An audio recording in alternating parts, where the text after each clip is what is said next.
기한이 나오는데 중요한 내용이 빠져 있죠. 개념이 빠져 있네, 그죠? 일단 부가는 두 가지인데 조건이 있고 기한이 있죠.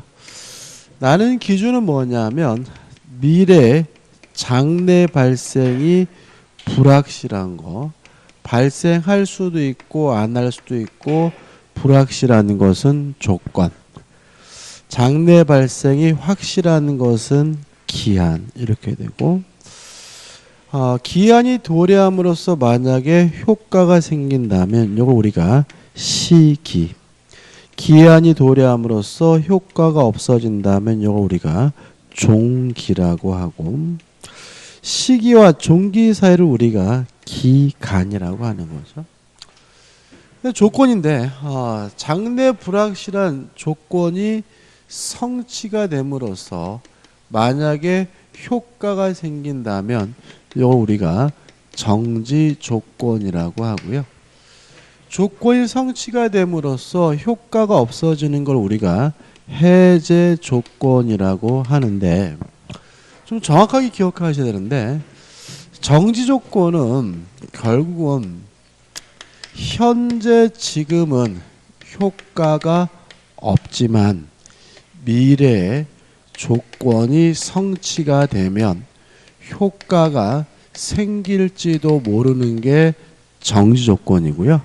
따라서 정지 조건은 일단은 무효지만 조건이 성취가 되면 효과가 생기니까 대표적인 뭐가 되냐면 유동적 무효인 거죠. 이에 반해서 해제 조건이란 현재 이미 뭐가 있냐면 효과가 있는데 다만 미래의 조건이 성취가 되면 미래에 효과가 없어질지도 모르는 게 뭐죠? 해제 조건이니까 해제 조건은 대표적인 뭐가 되냐면 유동적 유효가 되는 거죠. 그래서 실제로 우리가 개념과 관련돼 가지고 따질 때는 현재 시점을 가지고 따지시면 좋겠고요. 따라서 현재 지금 효과가 없는 건 뭐죠? 정지 조건. 현재 이미 효과가 있는 건 뭐죠? 해제 조건이라는 거 꼭 가져가셔야 되고요.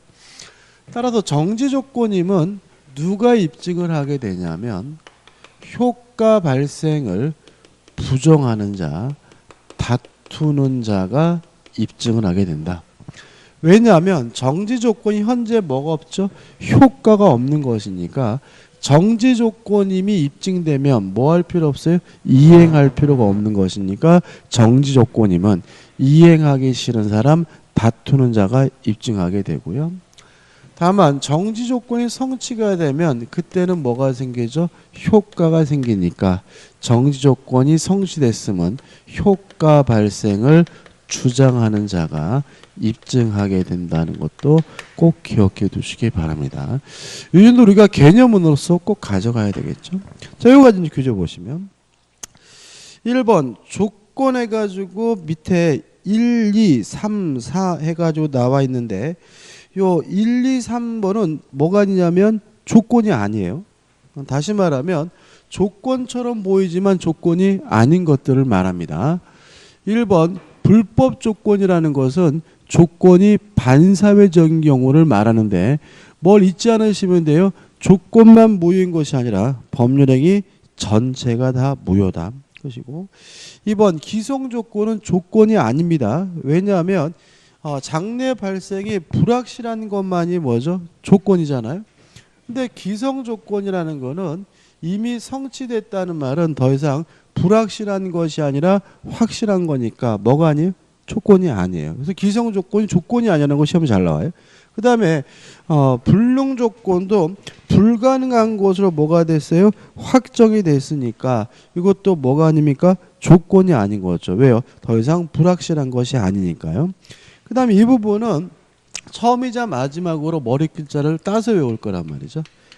기정조, 기해무, 불정무, 불해조입니다. 조건에 대해서 시험 문제가 나오면 반드시 지문으로 나와요.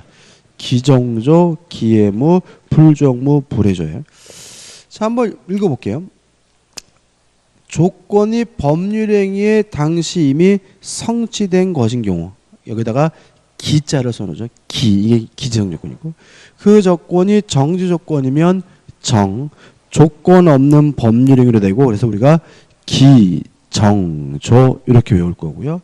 해제 조건이면 그 법률행위 무효로 한다. 무에서 기해무입니다. 기정조, 기해무가 되고요.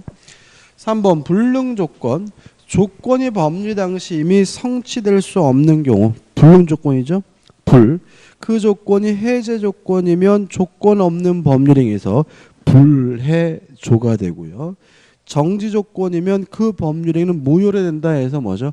불정무가 되는 거죠. 이거 머리 글자 안 따서 외우면은, 안 따면 나중에 헷갈려요. 그래서 기정조, 기해무, 불정무, 불해조고요. 그 다음에 4번 해가지고 법률행위 성립 후 조건 성취 전에 목적이 불능이 되면 후발적 불능? 이거 후발적 불능이 아니라 뭐 후발적 불능인데 조건 성취 여부에 따라 그 효력이 결정된다. 이게 무슨 말이에요? 뭔 소리인지 모르겠는데 이런 얘기죠. 자, 정지 조건이란 유동적 무효잖아요. 근데 법률행위를 한 후에 조건 성취가 불가능해졌어요. 그러면 유효로 뒤바뀔 가능성이 없으니까 뭐가 돼요? 확정적 무효로 바뀌고요. 그죠? 또 해제 조건이란 현재 뭐가 있어요? 효과가 있는데 조건이 성취가 되면 효과가 없어질 수도 있는 거니까 만약에 조건 성취가 불가능한 것으로 바뀌면 유동적 유효가 아니라 뭐로 바뀌어요? 확정적 유효로 바뀌겠죠. 그죠? 다시 말하면 적어보면 이렇게 되는 거죠. 정지 조건이 계약이 성립한 후에 불성취로 확정이 되면 이때는 더 이상 유동적 무효가 아니라 확정적 무효인 거고요. 해제 조건이 만약에 불성취로 확정이 되면 더 이상 유동적 유효가 아니라 뭐가 되는 거죠? 확정적 유효가 되는 거죠. 이것도 가끔 나오긴 하는데 교재에 나와 있는 말은 무슨 말인지 모르겠어요.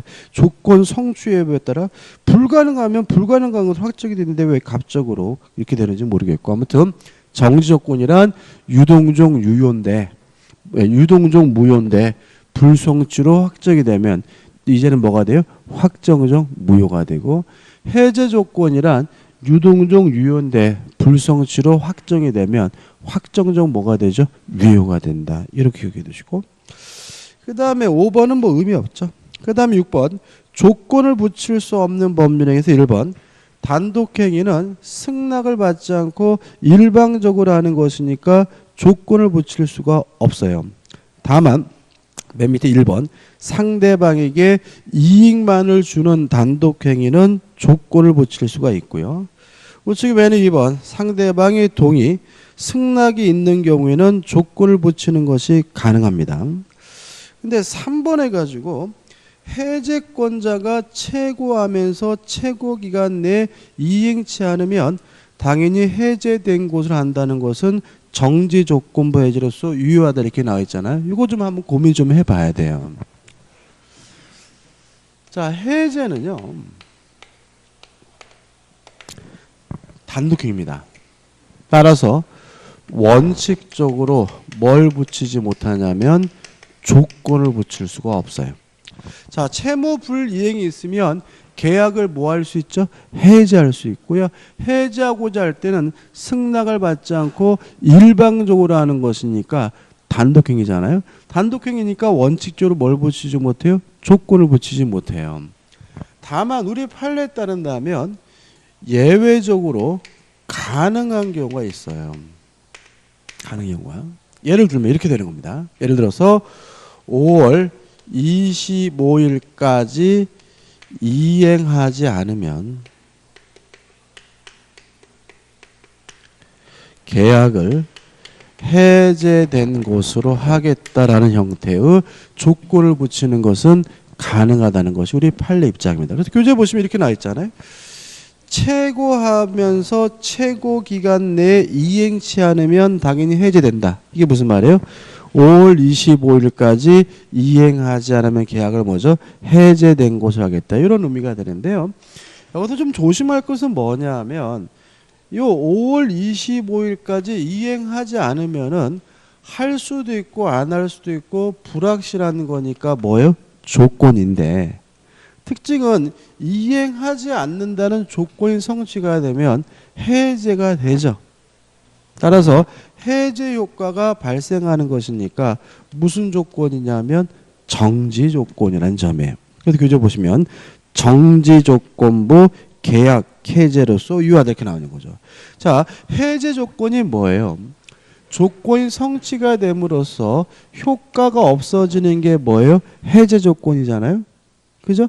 해제되는 게 해제 조건이 아니라 효과가 없어지는 게 뭐예요?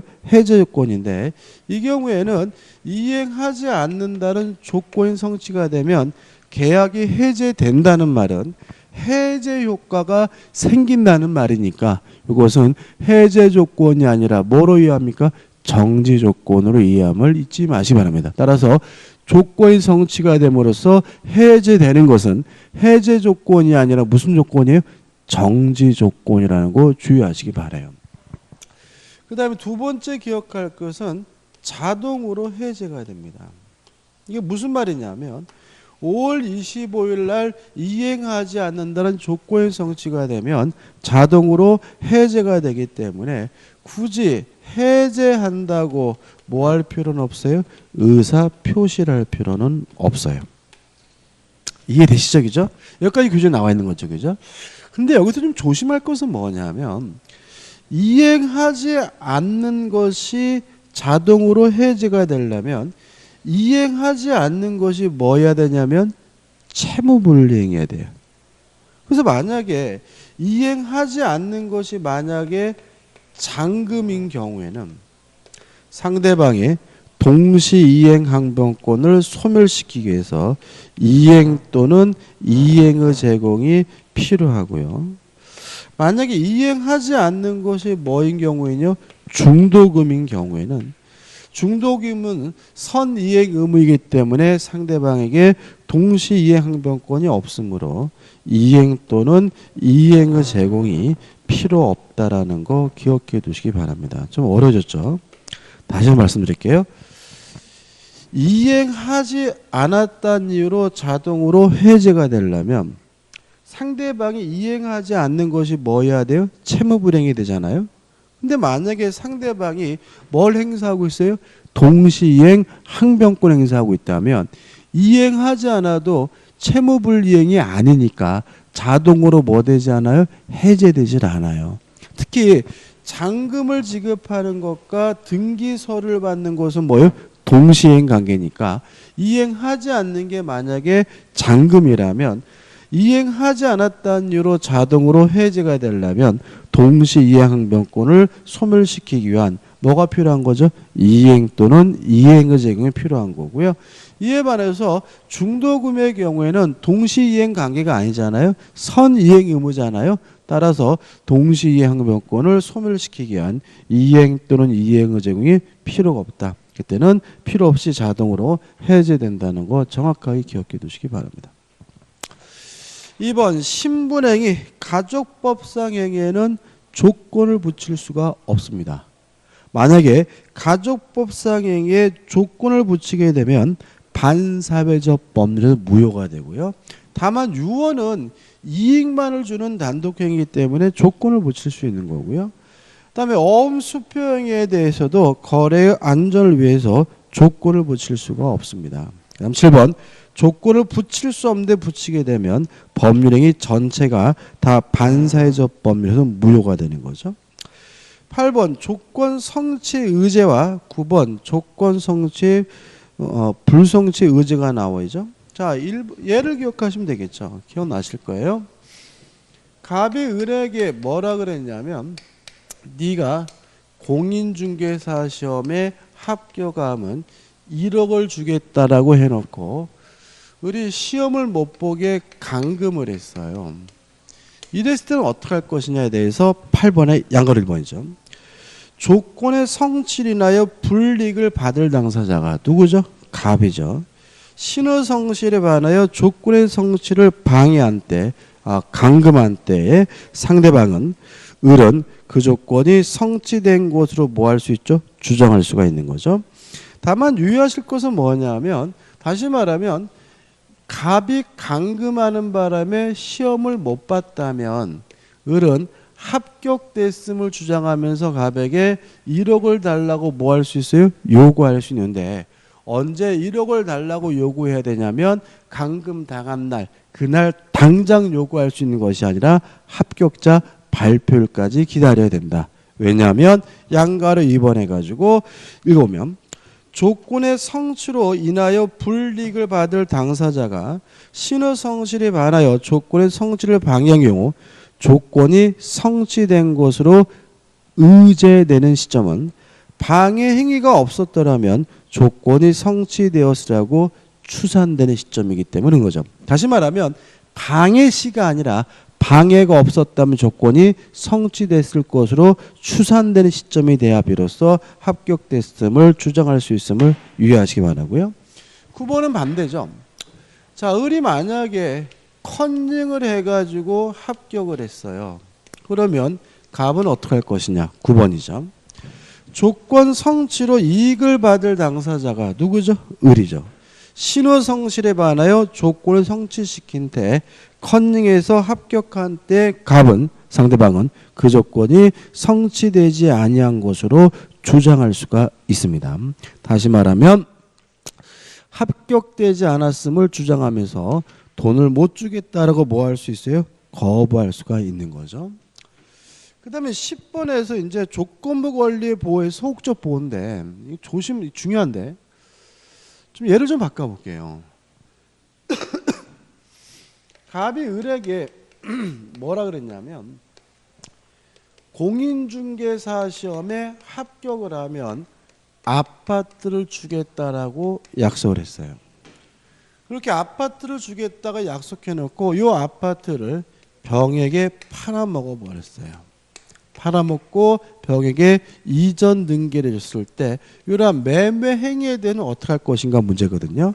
교재 보시면 1번 소극적 보호에서 밑에는 네 번째를 보시면 조건부 권리의 의무자는 조건의 성부가 미정인 동안에, 여기서는 을이 열심히 공부하고 있는 동안에 조건의 성취인하여 생길 상대방 이익을 뭐 하지 못해요? 해하지 못합니다. 다시 말하면 이러한 매매 계약을 하지 말라고 뭐 하고 있냐면 우리 민법 148조가 금지라고 있거든요. 근데 했을 때는 어떻게 할 것이냐? 이 문제에 대해서 우리 판례는 148조가 하지 말라고 금지하고 있으니까 일단은 무효라고 봅니다. 따라서 조건부 권리를 침해하는 처분행위는 뭐인 거예요? 무효인 거예요. 근데 문제는 무효가 되면 누가 피해를 보죠? 병이 피해를 보거든요. 그래서 우리 판례는 무효이긴 한데 이 무효를 가지고 병과 같은 제3자에게 대항하기 위해서는 뭐가 필요하냐면 등기가 필요한데, 이러한 조건부 권리는 무슨 등기로 하게 되냐면 가등기를 하는 것이 뭐죠? 가능하다, 이렇게 되는 거죠. 어떻게 이제 밑에 두 번째 줄 조건부 권리, 즉 정지조건부 소유권 이전 청구권을 가등기를 했을 때는 제3자에게 뭐 할 수 있어요? 대항할 수 있다, 이렇게 나오는 거죠. 그죠? 그럼 연결해 보면 우리 민법 148조가 조건부 권리를 처분하는 행위는 뭐예요? 하지 말라고 금지하고 있으므로 처분행위는 일단은 뭐죠? 무효인데, 다만 이 무효를 가지고 제3자에게 대항하기 위해서 뭐가 필요하죠? 등기가 필요하고, 조건부 권리는 무슨 등기로 합니까? 가등기로 한다는 것까지 꼭 기억해 두시기 바랍니다. 그 다음 넘겨보시면 적극적 보호해가지고 조건부 권리 처분할 수 있고요, 상속도 되고 또 보존도 할 수 있고 담보로 증여하는 것도 가능합니다. 이게 무슨 말이냐면 의무자 갑은 팔아먹을 수는 없는 거잖아요. 근데 을은 합격하면 아파트 받을 수 있는 이 을의 권리는 보존할 수도 있고요. 또 처분할 수도 있고요. 또 뭣도 돼요? 상속도 되고 담보로 제공하는 것도 가능하다는 거 기억해 두시고, 특히 조건부 권리를 담보로 제공한다 그러면 왠지 안 될 것 같다는 착각을 일으키니까 담보로 제공할 수 있다는 것도 꼭 기억해 두시기 바랍니다. 그 다음에 11번 조건 성취 효력이 나와 있죠. 자, 정지 조건이 성취가 되면 효과가 생겨요. 해제 조건이 성취가 되면 뭐가요? 효과가 없어지는데, 첫째, 소급하지 않습니다. 각오로. 다만 당사자 간의 특약으로 뭐 하는 것이 가능해요? 소급시키는 것은 가능하고요. 그 다음에 12번 해가지고 조건 성취 입증해가지고 1번, 2번 나와 있죠. 요거죠. 정지 조건이면 누가 입증합니까? 효과 발생을 다투는 사람이. 정지 조건이 성취됐으면 누가 입증합니까? 효과 발생을 주장하는 자가 입증하는다는 것이 꼭 기억해 두시기 바랍니다. 기한이죠. 일단 기한. 장래 발생이 확실한 것이 뭐죠? 기한이다. 2번입니다. 양거리 2번이죠. 다시 말하면 장래 발생이 확실한 것은 기한, 불확실한 것은 뭐죠? 조건이거든요. 문제는 뭐냐면 임대차 계약을 하면서 존속 기간을 뭐라고 정했냐면 임차인에게 매도할 때까지라고 정했어요. 자, 이것이 기한이냐 문제죠. 임차인은 그 임차 목적물을 살 수도 있고 안 살 수도 있고 불확실한 거니까 이거는 기한이 아니라 뭐인 거예요? 조건인 거죠. 그러면 조건이면 이게 뭐가 되는 거예요? 기간이 없는 거예요. 이게 무슨 말이냐면 장래 발생이 확실한 것이 기한이고 효과가 생기는 것이 시기, 효과가 없어지는 게 종기고 그 사이가 뭐가 되는 거죠? 기간이 되잖아요. 근데 기간이 되려면 반드시 뭐가 있어야 돼? 기한.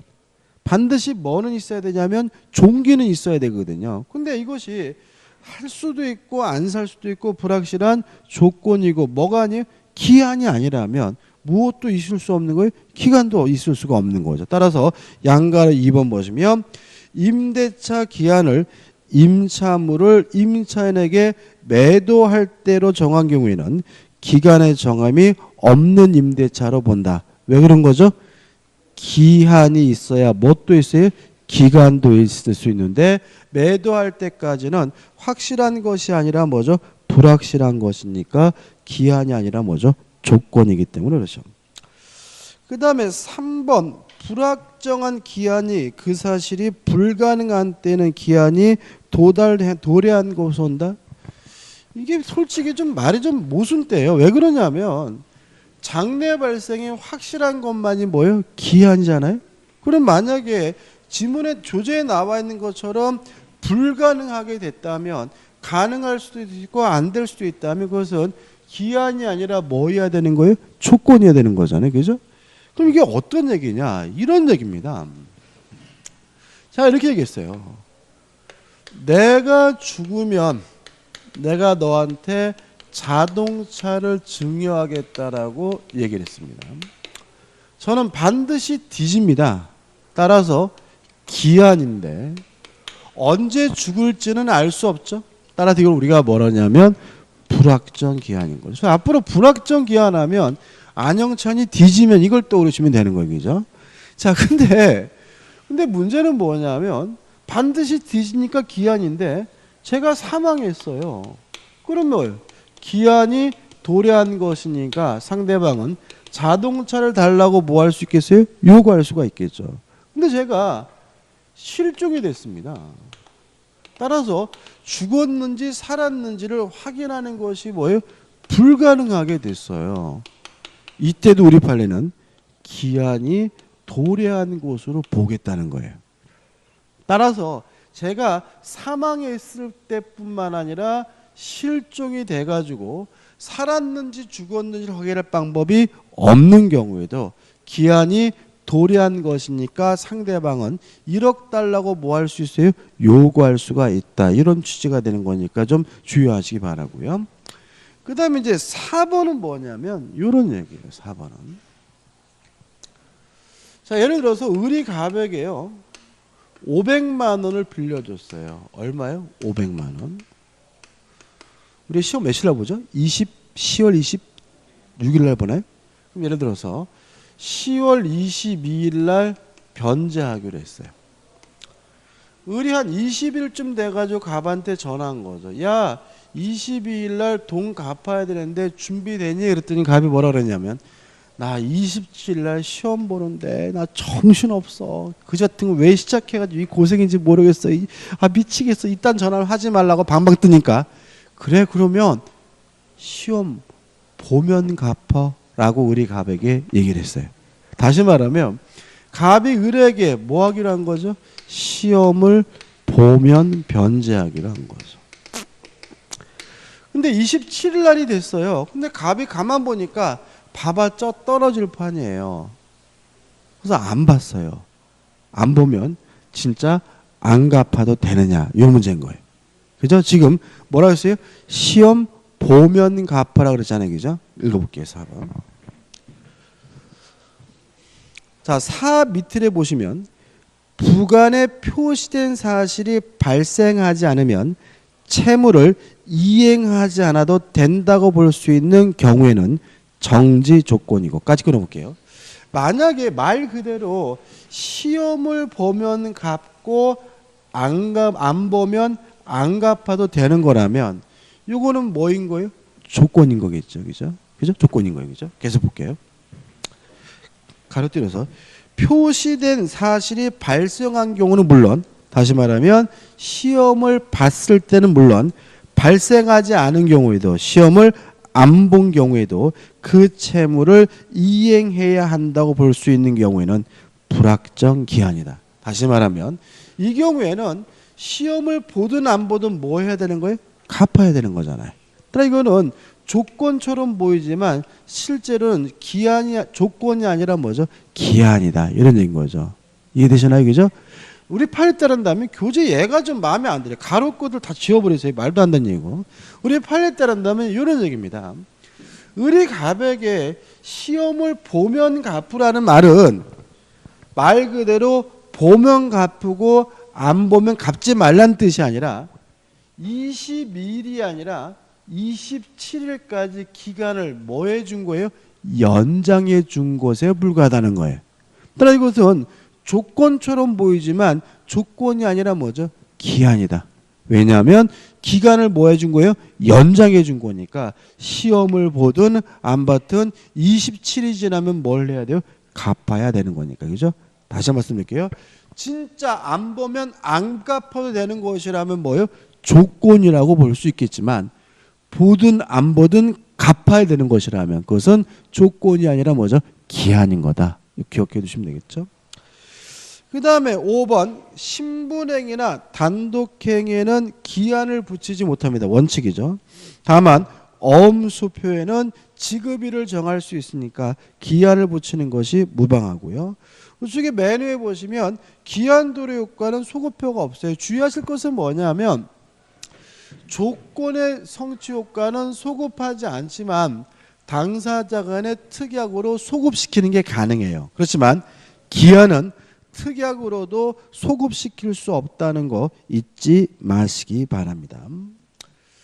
그 다음에 이제 기한의 이익이죠. 자, 옆에다가 화살표 찍혀가지고 개념을 적어 놓자고요. 기한이 도래하지 않음으로써 갖게 되는 이득 이렇게. 자, 기한의 이익이라는 건요. 기한이 도래함으로써 얻는 이익이 아니라 도래하지 않음으로써 얻는 이익인 거예요. 기한의 이익이 뭐라고요?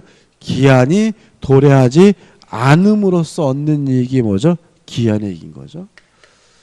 자, 을이 갑에게요 1억을 빌려주면서 12월 30일이라고 기한을 정했어요.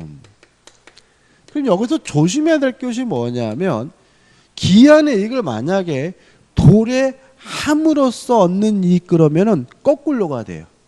기한의 이익이라는 것은 도래하지 않음으로써 얻는 이익이거든요. 그러면 12월 31일이 도래하지 않았다면 채무자는 돈을 갚을 필요가 없는 거니까 기한은 원칙적으로 누구에게 이익이 되는 거예요? 1. 기한은 채무자의 이익을 위한 것으로 뭐합니까? 추정을 합니다. 이해되시죠? 그 다음에 또 규제에 또 중요한 게 빠졌는데, 자, 기한의 이익은 누구에게 갖느냐? 일단 원칙적으로 기한은 누구에게 좋은 거예요? 채무자죠. 이건 빼놓고 구체적으로는 이렇게 기억하셔야 돼요. 유상인 행위는 죄송합니다. 무상인 행위는 채무자에게만 기한의 이익이 있어요. 유상인 행위는 채무자뿐만 아니라 채권자에게도 기한의 이익이 있어요. 그래서 교재에 나와 있는 계약의 종류는 결국은 개별적으로 외우는 거 아닙니다. 교재에 나와 있는 계약의 종류가 나온다는 보장은 없어요. 그래서 우리는 무상이면 누구에게만요? 채무자만. 유상이면 누구에게요? 채무자, 채권자 모두. 이렇게 기억하시고, 그 다음에 예외적으로 무상 임치 계약, 무상으로 물건을 보관하기로 한 계약의 경우에는 채권자만 기한의 이익이 있는데, 임치 계약의 채권자는 일반적으로 누굴 말하냐면 임치인을 말해요. 이건 예외적이니까 따로 기억하면 되겠죠. 그 다음에요, 무상이어서 채무자에게만 기한의 이익이 있는 경우에는 자유롭게 포기하는 것이 가능해요. 예를 들어서 우리 갑에게 1억을 빌렸는데 이자를 안 주기로 했어요. 그러면 갑은 12월 31일까지 꼭 기다려야 되는 건 아니고 아무 때나 뭐죠? 미리 돈 갚아도 상관은 없는 거예요. 근데 만약에 유상이에요. 그래서 이자를 주기로 했어요. 그러면 채무자뿐만 아니라 채권자에게도 기한액이 있잖아요. 이때는 채무자는 채권자의 손해를 배상해야지만 기한의 이익을 포기하는 것이 가능하고요. 이걸 우리가 뭐라 그러냐면 중도상환 수수료가 됩니다. 이건 중도상환 수수료 법적 근거가 되는 거죠. 다시 말하면 이자를 주기로 했으면 채권자에게도 뭐가 있어요? 기한의 이익이 있으니까 채무자는 손해배상을 해야지만 포기할 수가 있고요. 이런 걸 우리가 중도상환 수수료라고 합니다. 끝이죠. 그 다음 우측에 3번 기한의 이익 상실이 나와 있는데 총 3가지 사례가 있네요. 1. 채무자가 담보를 손상하거나 감소 또는 멸실하게 한 때. 2번 채무자가 담보 제공 의무를 이행하지 아니한 때. 3. 채무자가 뭐죠? 파산한 때. 요 3가지 사유에 맨 밑에 기한이익 상실 특약, 특약으로 정한 사유가 있다면 기한의 이익을 뭐 하게 되냐면 상실하게 돼요. 그래서 좀 생각해 볼 게 좀 있습니다.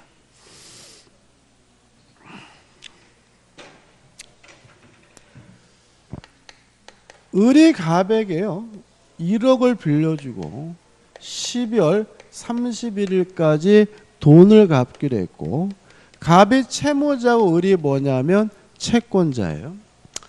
근데 만약에 갑에게 기한의 이익 상실 사유가 발생했어요.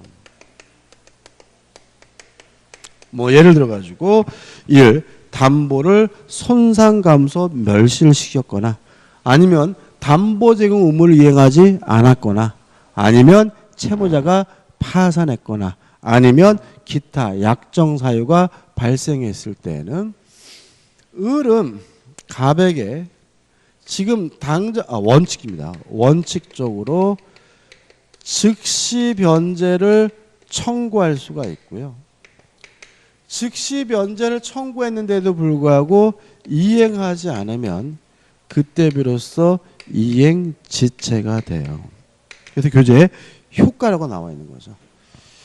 이런 걸 뭐라 그러냐면요, 형성권적 기한이익 상실이라고 합니다. 다만 예외적으로 특약을 한 경우에는 이러한 기한이익 상실 사유가 발생하면 자동으로 이행 지체가 되는 경우도 있는데 이걸 우리가 뭐라 그러냐면 정지 조건부 기한이익 상실이라고 합니다. 여기까지 시험이 나옵니다. 다시 말하면 기한이익 상실 사유가 있을 때 채권자가 당장 돈을 갚으라고 즉시 변제를 청구했는데도 이행하지 않으면 그때 이행지체가 되는 것이 뭐죠? 원칙인데 이걸 우리가 형성권적 기한이익 상실이라고 하고요. 만약에 당사자 간의 특약으로 자동으로 이행지체가 되는 것으로 할 수도 있는데 이걸 우리가 뭐죠? 정지조건부 기한이익 상실이라고 해요.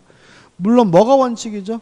형성권적 기한이익 상실이. 그래서 시험 문제에서 기한이익 상실 사유가 발생하면 그것만으로 바로 이행지체가 된다. X. 기한이익 상실 특약이 있으면 원칙이 정지조건부 기한이익 상실이다. X. 뭐가 원칙이죠? 형성권적 기한이익 상실이 원칙이니까 즉시 변제를 청구했는데도 안 갚아야지만 비로소 이행지체가 된다는 것까지 기억해 두시기 바랍니다. 여기까지고요. 좀 쉽게요. 쉬었다가 물권법으로 들어가도록 하겠습니다.